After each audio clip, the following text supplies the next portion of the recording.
Hello viewers, today I'm going to discuss about this smooth tool, and you can see with my curvature tool I'm trying to give a shape in this logo. So with the curvature tool you may get a perfect shape obviously, but somewhere you may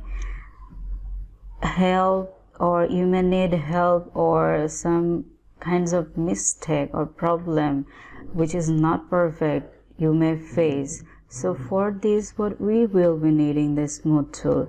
As you can see, we are almost done with the shape.